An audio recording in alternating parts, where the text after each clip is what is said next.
ফুল বিজুর মধ্য দিয়ে পার্বত্য অঞ্চলে শুরু হয়ে গেল বৈশাখী উৎসবের আনুষ্ঠানিকতা।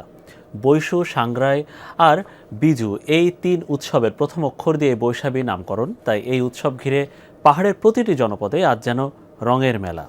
সিলন ফ্যামিলি ব্লেন্ডের কড়ালিকার আর সতেজ স্বাদের পারফেক্ট ব্লেন্ডে স্বপ্নেরা মেলুক টানা।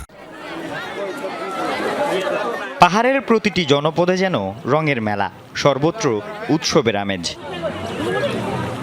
ফুলবিজুর মধ্য দিয়ে শুরু বৈশাখী উৎসবের আনুষ্ঠানিকতা। সূর্যোদয়ের আগে সংগ্রহ করা ফুল ভাসিয়ে দেয়া হয় খাগড়াছড়ির চেঙ্গি নদীতে। প্রার্থনা শেষে নদীতে গোসল করেন, ফুল দিয়ে ঘরবাড়ি সাজান চাকমারা। পাহাড়ি বাঙালি সবার হচ্ছে একটা সম্প্রীতির একটা অসাম্প্রতিক এবং সমৃদ্ধির একটা অংশ।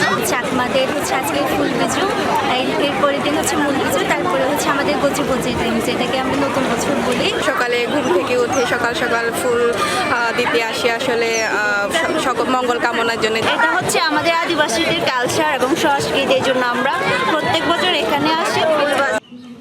রাঙামাটিও উৎসবে মুখর।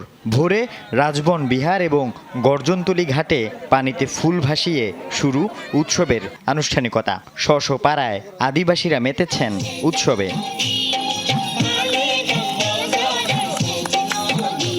ফুলবিজুর দিন আমরা অনেক খুশি মনে আমরা নদীতে ফুল দেওয়ার জন্য আসি, খুবই আনন্দ লাগে। ফুলটা হচ্ছে যে এই নদীতে আমাদের হচ্ছে যে মা গঙ্গা আছেন, ওনার উদ্দেশ্যেই ভাসানো হয়। বিভিন্ন রোগের ওষুধ হিসেবে কাজ করে। এটা হচ্ছে আমাদের ফাজনের বিশেষত্ব।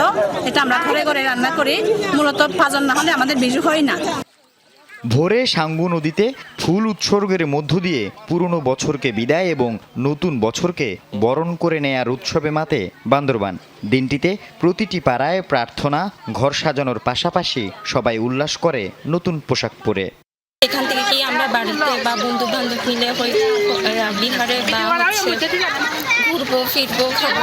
গঙ্গা মাকে ফুল ভাসানোর জন্য আসছি এখানে।